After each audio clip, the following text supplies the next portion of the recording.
तो फ्रेंड्स, मेरा नाम हुसैन है। स्वागत है आपका हमारे चैनल फार्मा लेक्चर्स में। आज का वीडियो बहुत ज़्यादा इंपॉर्टेंट होने वाला है बिकॉज आज के इस वीडियो में हम बात करने वाले हैं फार्माकोविजिलेंस के इंपॉर्टेंट क्वेश्चन सॉल्यूशंस के बारे में, जिसमें आज के इस वीडियो में आपका यूनिट 3 अच्छे से पूरा कंप्लीट हो जाएगा। Unit first unit second already cover up है, तो आप हमारे चैनल पर प्ले लिस्ट चेक कर सकते हो और डिस्क्रिप्शन में जो है वो लिंक मिल जाएगा 8th सेमेस्टर का टेलीग्राम लिंक, जहाँ पे आपको यूनिट 1-2 के नोट्स मिल जाएंगे और अदर सब्जेक्ट्स के भी आपको वहाँ पे नोट्स मिल जाएंगे। अब हम देख लेते हैं आखिर यूनिट 3 के अंदर कौन कौन से क्वेश्चंस मैंने आपको बताए हुए थे जो आते रहते हैं एग्जाम्स में। इसमें जो फर्स्ट वाला आप ये देख रहे हो, वैक्सीन सेफ्टी सर्वाइलेंस, बहुत ज़्यादा इंपॉर्टेंट है और मेथड्स बहुत ज़्यादा इंपॉर्टेंट है। यहीं से आपका जो है वो 10 मार्क्स का भी बन सकता है और जो है नॉर्मली 7 मार्क्स जो बनता है वो भी बन सकता है। तो ये आपको अच्छे से कर लेना। और इसी क्वेश्चन के अंदर में जो ये मेथड्स है ना एक्टिव के, उसी के अंदर में cohort and case control study आता है और ये अलग से भी पूछा जाता है, इसलिए मैंने थोड़ा यहाँ पे स्पेसिफिकली इस क्वेश्चन को अलग डाल दिया है। बट ये आता है इन्हीं के मेथड के अंदर है, एक्टिव के अंदर है। इसके अलावा जो सेकंड क्वेश्चन है वो है वैक्सीन क्या होता है। एकदम इजी क्वेश्चन बनेगा ना, तो वो ये पूछ सकता है वैक्सीन क्या होता है, इसका टाइप्स बता दो और वैक्सीन फेलियर बता दो। तो ये भी सिंपल सा क्वेश्चन बन सकता है। तो सिर्फ ये क्वेश्चन करना है और ये लास्ट वाला तो ये 2 मार्क्स वाला है और इसके अलावा कोई क्वेश्चन बनता नहीं है यहाँ से। यूनिट 4 के अंदर भी थोड़ा सा डिस्कस कर लेते हैं, देन सॉल्यूशन देख लेंगे। 2 मार्क्स वाले आप देख ही लोगे, ऊपर 3 क्वेश्चन है।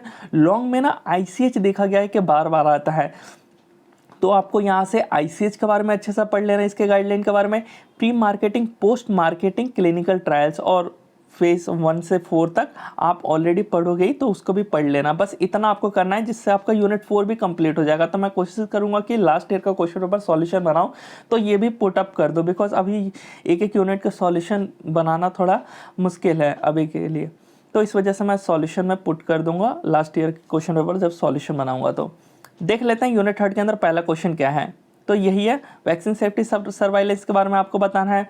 तो सबसे पहले आपको कुछ इस तरीके से स्टार्ट करना है, हेडिंग डाल के कि वैक्सीन फार्माकोविजिलेंस के बारे में आपको यहाँ से स्टार्ट करना है। तो इम्यूनाइजेशन यानी जो वैक्सीन है, किसी को भी जब वैक्सीन दिया जाता है तो जो भी एडवर्स इवेंट शो करता है जो वैक्सीन दिया जा रहा है वो, तो उसी को प्रिवेंट करना, पता लगाना, डिटेक्ट करना, असेसमेंट करना, समझना उसको कि जो वो एडवर्स इवेंट है उसको रोके, उसको समझे कि ये जो वैक्सीन है ये कॉज कर रहा है, तो उसको प्रिवेंट करना, रोकना, यही होता है वैक्सीन फार्माकोविजिलेंस। और अवॉइड करना अनटुवर्ड इफेक्ट जो वैक्सीन शो कर रहा है। इसके अलावा क्या यहाँ पे है इम्पोर्टेंस ऑफ वैक्सीन सेफ्टी, तो डिक्रीज इन डिजीज रिस्क यानी कम करना डिजीज़ के रिस्क को। इसके अलावा सेफ्टी हायर स्टैंडर्ड पर प्रोवाइड करवाना, वैक्सीन जनरली हेल्थी हो। इसके अलावा वैक्सीनेशन यूनिवर्सली रिकमेंडेड होता है और मैंडेटेड होता है, और लोअर रिस्क करना टॉलरेंस। इसके अलावा क्यों ज़रूरत पड़ता है वैक्सीन फार्माकोविजिलेंस का, यहाँ पे PV इसी वजह से लिखा है क्योंकि ये फार्माकोविजिलेंस है शॉर्टकट में। प्रोमोट करना सेफ यूज़ ऑफ वैक्सीन को। इसके अलावा डिटेक्शन करना ADRs को, और जो एडमिनिस्ट्रेशन होता है इन्फेंट और चिल्ड्रेन में वैक्सीन्स का, उसको भी। इसके अलावा vaccine are administered globally to a large population. तो ये सब कुछ रीजंस थे जिसके लिए नीड है वैक्सीन फार्माकोविजिलेंस का। ऑब्जेक्टिव क्या है, डिटेक्ट करना, टाइमली आइडेंटिफाई करते रहना जो वैक्सीन है उसके साथ जो भी प्रॉब्लम्स यानी वही ADRs, एडवर्स इवेंट्स हो गए, ये सब पता लगाते रहना, ये इसका उद्देश्य है, ऑब्जेक्टिव है। इसके अलावा डिटेक्ट करना, पता लगाना, ठीक करना यानी करेक्ट करना, और प्रिवेंट यानी बचाव करना किसका, तो इम्यूनाइजेशन यानी जब वैक्सीन लगाया जाता है उस टाइम पे जो वैक्सीन है उसका अच्छे से प्रिपरेशन और वैक्सीन हैंडलिंग, स्टोरेज और एडमिनिस्ट्रेशन अच्छे से हो। तो इसमें कोई भी एरर आएगा तो उसको पता लगाओ, उसको ठीक करो और उससे बचाओ यानी प्रिवेंट करो कि कोई भी इशू ना आए।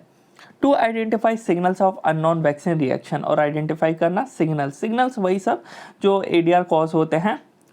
और अब आते हैं जो इम्पोर्टेंट है यहाँ से कि वैक्सीन सेफ्टी सर्वाइलेंस के मेथड क्या होते हैं। डायरेक्ट मेथड पूछ सकता है आपसे, पैसिव एक्टिव पूछ सकता है, और specific, spontaneous report, case series, ये इसी के अंदर आता है।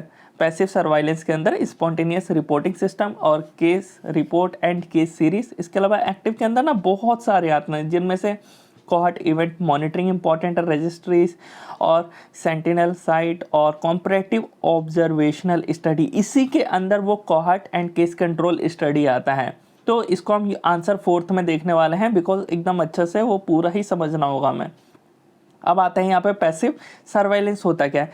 पैसिव सर्वाइलेंस वो होता है जिसमें हमें कोई भी एफर्ट नहीं डालते हैं, जो एडवर्स इफेक्ट है एडीआरस हैं, इनको पता लगाने के लिए कोई भी एफर्ट ना डालना, वो डायरेक्ट जो हेल्थ केयर प्रोफेशनल है जैसे डॉक्टर्स हैं, इन्हीं से हमें पता चल जाता है, वो आगे फॉरवर्ड कर देते हैं पीवी सेंटर्स पे और पता चल जाना। तो इसी के अंदर आता है स्पॉन्टेनियस रिपोर्टिंग सिस्टम। स्पॉन्टेनियस का ही मतलब होता है नेचुरल ऑकरिंग। और सिस्टम टू मॉनिटर, ये एक सिस्टम है जिसमें मॉनिटर किया जाता है मार्केट के अंदर जितने भी मेडिसिन है उसके सेफ्टी को। इसके अलावा वॉलेंट्री सबमिशन होता है, और वॉलेंट्री तो आप समझ ही होंगे जो खुद से हो रहा है एक्शन। ICSR को, जो पेशेंट है इंडिविजुअल केस स्टडी रिपोर्ट्स, एक एक पेशेंट का जो हेल्थ केयर प्रोफेशनल्स हो गए या पेशेंट्स हो गए वो सेंड करते हैं कहाँ पे, तो नेशनल पीवी सेंटर्स पे, जिसकी वजह से वो पता चलता है। अब यहाँ पे ये है कि जो स्पॉन्टेनियस रिपोर्टिंग सिस्टम ये जो चल रहा है, ये एक अनसोशलाइजेटेड कम्युनिकेशन होता है हेल्थ केयर प्रोफेशनल, कंज्यूमर्स और फार्मास्यूटिकल इंडस्ट्री या कंपनी के साथ। किसका, तो NCC हो गया या सीडेस्को हो गया या ADR मॉनिटरिंग सेंटर, जिसको हम AMC कहते हैं, ADR मॉनिटरिंग सेंटर्स। तो इनके बीच में और जो हेल्थ केयर प्रोफेशनल्स है, कंज्यूमर्स है जो सप्लाई करते हैं, और जो कंपनी है फार्मास्यूटिकली, इन आपस में कम्युनिकेट करते रहते हैं, जिससे जो कोई भी एक मेडिसिन है उसका जो भी सस्पेक्टेड ADR दिखता है एक या एक से ज़्यादा, वो पता लगा पाए और कंफर्म कर पाए कि हाँ ये जो मेडिसिन है इसमें जो है ये एक ADR आ रहा है या 2 या 3 ADR आ रहा है, इसको कंफर्म करना, जिसकी वजह से ये कम्युनिकेशन चलता है। Now spontaneous report is renamed, इसका रीनेम करके इसको ICSR कहा जाता है, इंडिविजुअल केस सेफ्टी रिपोर्ट। इसके अलावा स्पॉन्टेनियस रिपोर्टिंग सिस्टम जो होता है ये अलर्ट करता है कंपनियों को टुवर्ड्स रियर एडवर्स इवेंट को पता लगाना डेट वर नॉट नोटिस्ड, जो कि नोटिस नहीं होता अर्लियर क्लिनिकल ट्रायल्स में। जो क्लिनिकल ट्रायल्स किए जाते हैं एनिमल्स के बाद वो प्री क्लिनिकल हो गया, जो ह्यूमंस पे क्लिनिकल ट्रायल्स किया जाता है, वहाँ पे जो एडवर्स इवेंट्स या ADR जो शो नहीं हो पाता है वो यहाँ पे हो। और अदर प्री क्लिनिकल स्टडीज़ यहाँ पे लिखा हुआ है। अब आते हैं एडवांटेजेस। तो प्रोवाइड करवाना important information at risk group, यानी ये इतने साल के लोगों का, यानी 10 से 20, 20 से 30 या 25 या 30 साल के लोगों को जो है वो इस मेडिसिन से ये ADR हो सकता है। रिस्क फैक्टर पता लगाना, कौन कौन सा फैक्टर है जो अफेक्ट कर सकते हैं। इसके अलावा clinical feature of non serious ADRs cover करना होल पॉपुलेशन को, और सेटअप कॉस्ट जो है होता है वो लो होता है। सभी मेडिसिन के लिए स्पॉन्टेनियस रिपोर्टिंग किया जाता है। इसके अलावा डिटेक्ट किया जाता है सिग्नल्स जो ADRs हैं वो न्यू, रेयर या सीरियस ADRs को, और जो लेबर है कम लगते हैं और ईजीएस्ट मेथड होता है। तो ये हो गया स्पॉन्टेनियस का एडवांटेजेस। डिसएडवांटेज में यही है कि यहाँ पे देख सकते हो unable to quantify the risk to non availability of total person.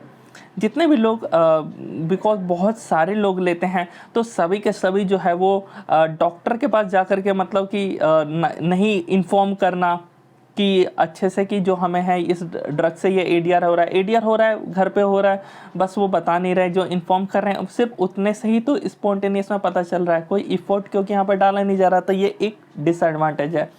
Under reporting, यानी जो डॉक्टर्स हो गए वो क्या करते हैं कि जो ADRs किसी पेशेंट को शो हुआ है उसको अंडर रिपोर्टिंग रखते हैं, मतलब कि कुछ सेंड कर दिया, आगे फॉरवर्ड कर दिया पीवी सेंटर्स पे या फिर नहीं किया, तो ये हो गया यहाँ पे अंडर रिपोर्टिंग, जिसकी वजह से इनकम्प्लीट डाटा जाता है। Poor at detecting delayed ADRs, जो डिलेड ADRs है उसको पुअरली डिटेक्ट करना। डेथ पुअरली रिपोर्टेड, कोई किसी का डेथ हो गया ADR की वजह से तो वो रिपोर्ट होता नहीं होता, ये कंफर्म होता ही नहीं है, मतलब अच्छे से वो चेक नहीं करते हैं। और रिपोर्टिंग बायस, अब आते हैं नेक्स्ट जो कि case report and case series, जो अभी हम पैसिव पढ़ रहे हैं तो पैसिव का ही ये सेकंड वाला है। एक केस रिपोर्ट जो होता है ये डिटेल रिपोर्ट होता है जिसमें साइन, सिम्टम्स, डायग्नोसिस, ट्रीटमेंट हर एक इंडिविजुअल पेशेंट का मेंशन होता है।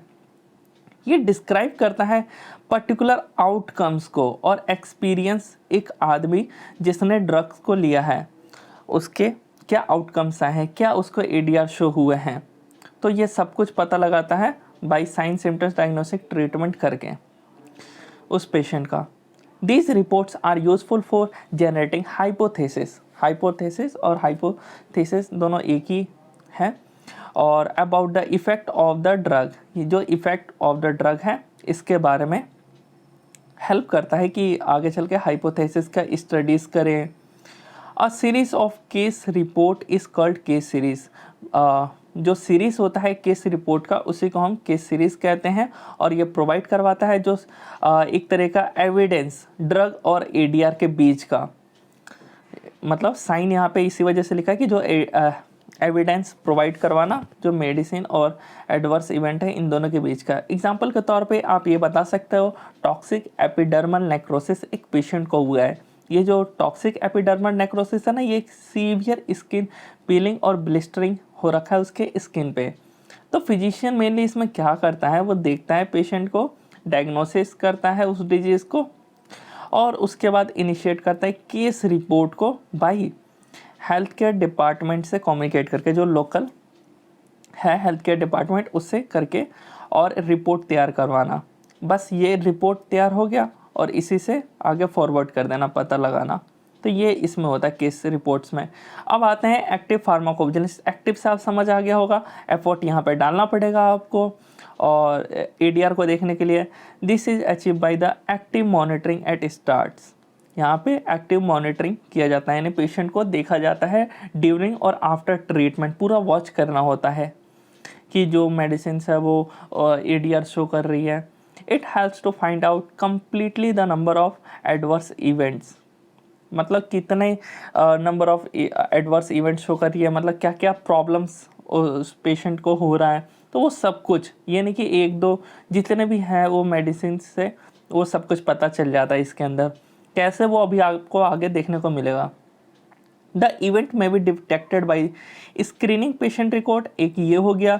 Direct questionnaire of patient से क्वेश्चंस पूछ करके और लेबोरेटरी टेस्टिंग करके। सो यहाँ पे क्वेश्चन आयर में वही सब होगा जो पेशेंट हिस्ट्री से रिगार्डिंग हो गया, और जो पेशेंट का रिकॉर्ड है स्क्रीनिंग उसका पूरा किया है तो उससे, और जो टेस्ट आए हुए हैं उससे पता लगाना, जिससे कोई भी एडीआर छूटे ना। Patient who fill a prescription for the drug, जो पेशेंट्स प्रिस्क्रिप्शन जो है वो फिल करते हैं और उनसे जो है मतलब एक तरीके से सर्वे फॉर्म होता है। ये सर्वे फॉर्म में सब कुछ लिखवाया जाता है उनसे, जो भी आपको पहले तो उनके हिस्ट्री के रिगार्डिंग, और फिर जो भी आपको दिक्कत हो रहा है, जो भी आपको एडीआर दिख रहा है वो सब कुछ उसके अंदर लिखना होता है। और फर्दर उनको मतलब कि ये भी बताया जाता है कि आपको फर्दर आगे हम आपको कांटेक्ट कर सकते हैं कुछ भी पूछताछ के लिए, जो भी उनको पूछना हो। इसी के अंदर आता है कोहॉर्ट इवेंट मॉनिटरिंग, जिसको मेडिसिन इवेंट मॉनिटरिंग और प्रिस्क्रिप्शन इवेंट मॉनिटरिंग भी कहते हैं। ये आप कोहॉर्ट स्टडी के अंदर भी लिख सकते हो। तो अभी हम कोहॉर्ट स्टडी आगे देखेंगे, क्योंकि ये जो बेस्ड होता है ये कोहॉर्ट बेस्ड होता है। तो उसमें क्या होता है, यहाँ पे एक छोटा सा इंट्रो दिया हुआ है जो अभी हम पढ़ेंगे। तो इसके अंदर जनरली जो होता है स्टडी करना, processes are cohort based, prospective, observational. तो कोहॉर्ट बेस्ड में मतलब ये होता है कि हमने एक ग्रुप लिया पीपल्स का, ये पॉपुलेशन है। पॉपुलेशन कुछ भी हो सकता है, मेल हो सकते हैं, फीमेल हो सकते हैं, एक स्पेसिफिक एज ग्रुप के हो सकते हैं, एक लोकल एरिया, एक पर्टिकुलर एरिया के लोग को हम ले सकते हैं, और एक हेल्थी लोग ले सकते हैं, या फिर डिजीजेस जो भी रिक्वायरमेंट होगी। तो ये हो गया कोहॉर्ट बेस्ड, इसी को बोला जाता है। इसके अलावा प्रोस्पेक्टिव में मतलब फॉलो अप करना, और ऑब्जर्वेशन में एनालिसिस, ऑब्जर्वेशन, यही सब करना जो रिपोर्टर है वो। A follow-up questionnaire can be sent to each prescribing physician और पेशेंट्स। तो क्वेश्चनआयर्स पूरा रेडी होता है, सेंड किया जाता है और एक स्पेसिफिक इंटरवल्स पे, जिसकी वजह से जो आउटकम डाटा है वो कलेक्ट हो पाए। क्वेश्चन आयर के अंदर क्या क्या हो सकता है, तो patient demographics, indication of treatment, duration of therapy, dose, clinical events और पास्ट हिस्ट्री, ये सब क्वेश्चन आयर के अंदर मेंशन होगा। अब बात कर लेते हैं एक्चुअली होता क्या है। तो हमने लिया कोहार्ट, जो कि मतलब एक तरीके से ये समझो कि एक पॉपुलेशन है, यहाँ पे एक पॉपुलेशन है और पॉपुलेशन के अंदर से जो लोग हम ले रहे हैं, जो ठीक लोग ले रहे हैं, मतलब कि ठीक ठाक हो ये लोग, तो उनको कोहार्ट बोला जा रहा है। यहाँ पे देख सकते हो पॉपुलेशन से हमने कोहार्ट ले लिया, और ये कोहार्ट मैंने ऑलरेडी आपको बता दिया, मेल फीमेल हो सकते हैं, एक स्पेसिफिक एज के लोग हो सकते हैं, एक पर्टिकुलर एरिया के भी ले सकते हैं हम लोग पता लगाने के लिए। तो ये जो लोग हैं इनको एक्सपोज करेंगे हम मेडिसिन दे करके, और कुछ को नहीं देंगे। होंगे एक ही जगह की एक कंपनी है, कंपनी के अंदर हम क्या कर रहे हैं कि फूड से रिलेटेड कोई एलर्जी है तो हमने एक तरीके से मेडिसिन या फिर हम फूड पॉइजनिंग दे दिया। तो यहाँ पे मतलब कि ऐसे ड्रग्स जो फूड पॉइजनिंग कॉज हो रखा हो तो उनको हमने दे दिया। तो कुछ लोग जो एक्सपोज होंगे उसके अंदर किन किन लोगों को वो प्रॉब्लम होगी और किन किन लोगों को नहीं होगी। जिनको होगी ऑकरेंस ऑफ इवेंट, जिनको नहीं होगी नॉन ऑकरेंस ऑफ इवेंट, और जो एक्सपोज नहीं है क्या उनमें हो रही है तो ऑकरेंस ऑफ इवेंट, और उनमें क्या वो प्रॉब्लम दिख रहा है तो वो नॉन ऑकरेंस ऑफ इवेंट। यहाँ पे कोई भी आप मेडिसिन से ले सकते हो जो कॉज कर रहा हो एडीआरस को, तो इतने लोगों में दिया हमने, इतने लोगों में नहीं दिया। जो दिया है उनमें कितने लोगों में शो हुआ है और कितने लोगों में नहीं शो हुआ है वो एडीआर, और जिनको नहीं दिया क्या उनमें ये शो हो रहा है। तो बस यही है कोहार्ट बेस्ड। अब नेक्स्ट बात कर लेते हैं हम लोग रजिस्ट्री, बिकॉज आगे डिटेल्स में हम कोहार्ट स्टडी के अंदर देखेंगे। इसमें बस इतना ही बताना था आपको। रजिस्ट्री होता क्या है, इसमें लिस्ट होता है patient presenting with some characteristic. तो रजिस्ट्री को हम पेशेंट रजिस्ट्री भी बोलते हैं, जिसके अंदर आपको देखने को मिल जाएगा are organize system that use observational method to collect uniform data on a population. एक पॉपुलेशन के अंदर यूनिफॉर्म डाटा को कलेक्ट करना और उस मेथड को ऑब्जर्व करना, यही होता है पेशेंट रजिस्ट्री। जैसे कि एग्जांपल के तौर पे रजिस्ट्री हम समझ ही सकते हैं कि एक disease registry, drug registries, different pregnancy registries, ये सब होते हैं, जिसके अंदर डिजीज़ रजिस्ट्री के अंदर वो लिस्ट ऑफ पेशेंट्स होंगे जो कि डिजीज़ और उनको कोई वो कंडीशन हुई है। ड्रग रजिस्ट्री के अंदर हम समझ गए हैं ड्रग और ड्रग से रिलेटेड जो डिवाइसेस होते हैं उनके यूज़ से, यानी हेल्थ केयर प्रोडक्ट के यूज़ करने से, उनके एक्सपोज होने से जो पेशेंट की लिस्ट है वो इनके अंदर है ड्रग रजिस्ट्री के अंदर। प्रेगनेंसी रजिस्ट्री के अंदर ड्यूरिंग प्रेगनेंसी और आफ्टर डिलीवरी जो ड्रग्स की वजह से जो ड्रग्स यूज़ किया है प्रेगनेंसी के टाइम पे या फिर डिलीवरी के टाइम पे, तो जो इफ़ेक्ट शो हुआ है ऑफ स्प्रिंग यानी बेबीज़ में क्या दिक्कत आई है उनमें, तो वो उनका यहाँ पे रजिस्ट्री बनता है प्रेगनेंसी के अंदर, प्रेगनेंसी रजिस्ट्रीज में।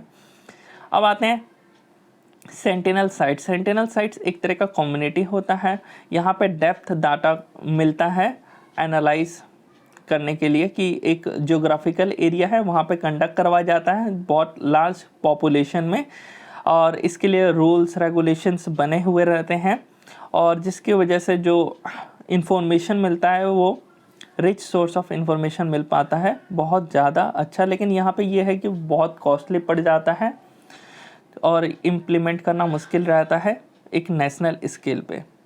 अब बात कर लेते हैं क्वेश्चन सेकंड, जो कि क्वेश्चन 1 का भी केस कंट्रोल स्टडी और कॉन्ट स्टडी अभी और बाकी है, वो स्पेसिफिक भी पूछा जाता है। तो अभी हम देखेंगे, पहले ये देख लेते हैं वैक्सीन होता क्या है और explain reason for vaccine failure. Vaccine जो कि पाइवोटल रोल यानी एक तरह का इसेंशियल रोल प्रोवाइड करवाता है आज के टाइम के लिए, यानी मॉडर्न हेल्थ केयर डिलीवरी के लिए। अकॉर्डिंग टू WHO हम नॉर्मली वैक्सीन जानते हैं, वैक्सीन के अंदर क्या होता है, बैक्टीरिया या वायरस यही सब तो हम डालते हैं, डेड फॉर्म में डाल देते हैं या फिर उनको जो है वीकेंड फॉर्म में डाल देते हैं ताकि वो हमें हार्मफुल तो नहीं पहुंचा पाए, जिसकी वजह से हमारी बॉडी के अंदर इम्यूनिटी है वो सीख पाए जो भी आए, ताकि वो नेक्स्ट टाइम वो प्रॉब्लम वो वायरस आए तो उसको जल्दी से किल आउट करके और वो प्रॉब्लम ना हो।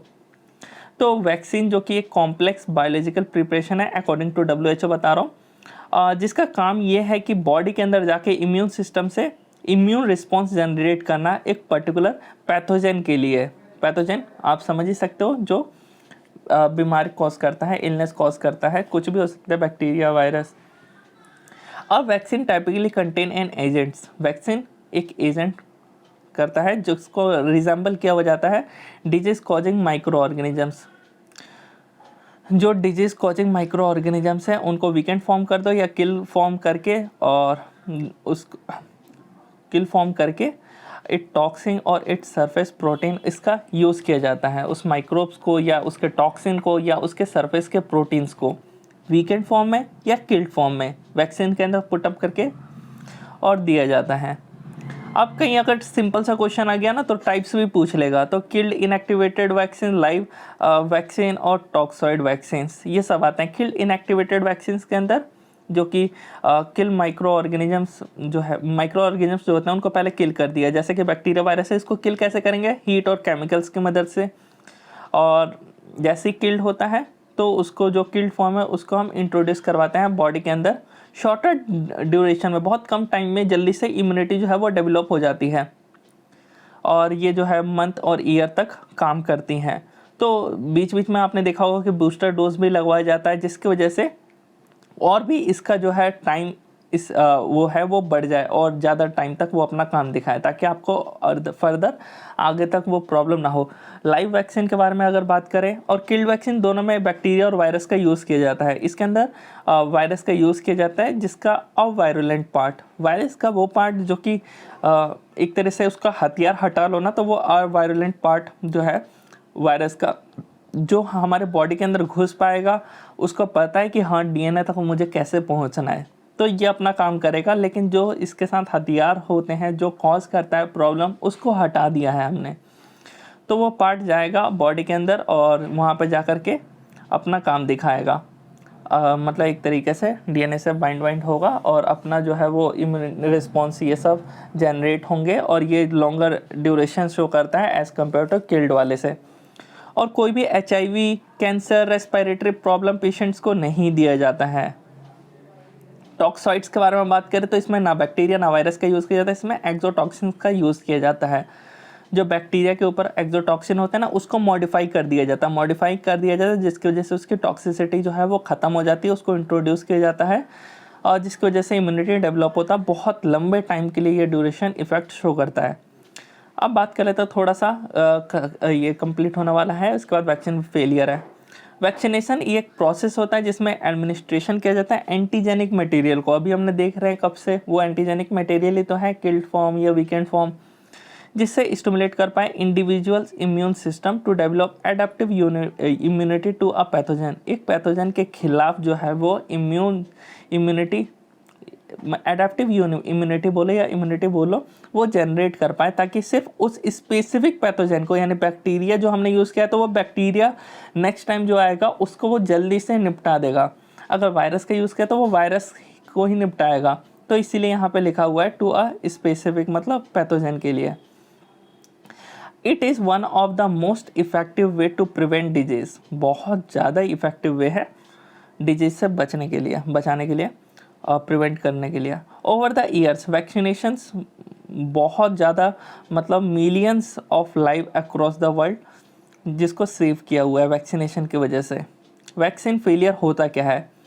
जो वैक्सीन फेलियर होता है ये तब होता है जब भी कोई डिजीज़ अक्कर हो जाती है बॉडी के अंदर, उस आदमी ने वैक्सीनेशन लिया हुआ है बट फिर भी वो बीमारी उसको अक्कर हो गई, तो यही होता है वैक्सीन फेलियर। ये क्यों हुआ है ये सब आपको अभी थोड़ा सा समझ आएगा। तो पहले टाइप से देख लेते हैं। प्राइमरी सेकेंडरी होता है, यही आपको भी बताना है कि प्राइमरी में यही होता है कि आदमी के अंदर जो एंटीबॉडीज होता है वो फेल हो जाती है प्रोड्यूस होना, जिसकी वजह से वो डिजीज़ कॉज हो गया। सेकेंडरी में ये होता है कि जनरेट तो हुआ है इम्यूनिटी, एंटीबॉडीज बनी तो है इम्यूनिटी से, लेकिन वो जल्दी से डिक्लाइंड हो जाती है, जल्दी से फास्टर रेट में जो है वो कम हो जाती है जितना एक्सपेक्टेड, यानी सोच रखा था कि इतने टाइम तक तो चलेगी, लेकिन नहीं, वो 1 वीक के अंदर वो एंटीबॉडीज़ वो बनी और बंद हो गई। Cause of vaccine failure, poor vaccine storage की वजह से, इनअप्रोप्रिएट वैक्सीन के ट्रांसपोर्टेशन की वजह से, वो डायरेक्ट सनलाइट के प्रेजेंस में वो वैक्सीन का आ जाना जिसकी वजह से वो, और incorrect vaccination technique, presence of disease, improper duration of vaccine और रॉन्ग टाइमिंग ऑफ वैक्सीनेशन। तो ये कुछ कारण थे जिसकी वजह से ये वैक्सीन फेलियर होता है। अब हम बात कर लेते हैं cohort and case control study. ये जल्दी से 2 बचे हुए हैं, तो पहले हम देख रहे हैं case control study. Case control study को हम लोग रेट्रोस्पेक्टिव स्टडी कहते हैं। एक तरह का रेट्रोस्पेक्टिव स्टडी से आप ये समझते हैं, यहाँ पे लिख भी रखा है मैंने, कि हमें टाइम के पहले जाना पड़ता है। मतलब कि ना, इस डिजीज ऑलरेडी हो चुकी है, स्टडी हम अब कर रहे हैं। बाकी दूसरे वाला जो कि कोहॉर्ट स्टडी है उसमें ये सीन नहीं है, उसमें यह है कि डिजीज अब होगा और उसकी स्टडी करना है। बट इसमें अलग होता है, इसमें डिजीज ऑलरेडी हो चुका है, अब हम उसकी स्टडी करेंगे। तो फीचर्स के बारे में आते हैं। Both exposure and outcomes have occurred before the start of the study. Study start करने से पहले ही जो है वो एक्सपोज हो चुके हैं, उनको वो प्रॉब्लम हो चुका है। This studies goes backward from the effect to cause. जो कॉज हुआ है, अफेक्ट टू कोज, तो हम पहले जा कर के उसके बारे में मतलब स्टडी कर रहे हैं कि वो कैसे हुआ है, ये सब कुछ। इट यूजेस अ कंट्रोल और study group which is compare in this study. इस स्टडी के अंदर ना कंट्रोल और स्टडी ग्रुप्स का यूज़ किया जाता है। जैसे कि यहाँ पे आप देख सकते हो, जो हम कर रहे हैं अभी, जो हम काम करेंगे ये तो फॉरवर्ड में काम कर रहे हैं, लेकिन जो भी इंक्वायरी करेंगे वो पास्ट में करेंगे, यानी बैकवर्ड करने वाले हैं। इसी वजह से थोड़ा मैंने यहाँ पे अलग बनाया है डायग्राम। जैसा पॉपुलेशन इधर लिखा है, ये बैकवर्ड हम आ रहे हैं एक तरीके से। तो एक पॉपुलेशन लिया, पॉपुलेशन के अंदर केसेस ग्रुप लिया और कंट्रोल ग्रुप लिया। केसेस ग्रुप वो ग्रुप होते हैं जो जिन लोगों को डिजीज हुआ है, और कंट्रोल ग्रुप वो ग्रुप होता है जिनको डिजीज नहीं हुआ है। और जब हमने एक्सपोजर किया, जो मतलब कि डिजीज हो गया है, यहाँ पे एक्सपोजर नहीं करेंगे, यहाँ पे डिजीज ऑलरेडी हो चुका है, उनमें से कितने लोग जो है वो एक्सपोजर हुए हैं और नॉन एक्सपोजर हुए हैं, और जो पॉपुलेशन के अंदर जिनको बीमारी नहीं थे उनमें से कितने जो है वो एक्सपोज हुए हैं उस एडीआर के लिए, और कितने जो है वो नॉन एक्सपोज हुए हैं उस एडीआर के लिए, उस ड्रग की वजह से। तो ये था इसके अंदर। बेसिक स्टेप्स क्या है, तो सिलेक्शन करना केस एंड कंट्रोल ग्रुप्स को, जिसमें मेल फीमेल ले सकते हैं, स्पेसिफिक एज ग्रुप के ले सकते हैं, दोनों में ही। मैचिंग के अंदर ये होगा कि people are specific as at specific location. फिर देन हम मेजरमेंट करेंगे एक्सपोजर का, उसके बाद एनालिसिस एंड इंटरप्रिटेशन करते हैं। एडवांटेजेस यहाँ पे आप पढ़ सकते हो, easy to carry out, rapid to conduct, no attrition. यहाँ पे कोई भी एट्रिशन ये नहीं होता कि जो लोग हैं वो बीच में अपना डिटेल्स हम मांगते हैं और वो बीच में कभी चले जाते हैं। जो मतलब कि अभी तहकीकात एक तरह से जो चलता है, पूछताछ चलता रहता है पेशेंट से, एडीएस से रिलेटेड, जो आपको ऑलरेडी हो चुका है उसके रिगार्डिंग, तो वो चले भी गए तो कोई दिक्कत नहीं है इसके अंदर। उसके अलावा good for investigation of rare diseases. Disadvantage में आप देख ही सकते हो, problem of bias, cannot measure incidence or difficulty to choose case and control groups, not able to distinguish cause and risk factor। cause और risk factor का distinguish नहीं कर सकते, पता नहीं लगा सकते हैं क्योंकि वो ऑलरेडी पहले हो चुका है। कोहॉर्ट स्टडी क्या होता है, ये एक प्रोस्पेक्टिव, लॉन्गिट्यूडनल, इंसिडेंस और फॉरवर्ड लुकिंग स्टडी होता है, जिसके अंदर यहाँ पे आप देख सकते हैं कोहॉर्ट में मतलब आइडेंटिफाइड किया जाता है सबसे पहले डिजीज़ का जो अपीयरेंस होगा स्टडी के अंदर। तो यहाँ पे पहले नहीं होता, यहाँ पे अब डिजीज होगा एंड देन इसकी स्टडी चलेगा। Study group are observe over a period of time, जिसके डिटरमाइन कर पाएँ डिजीज अमंग देम।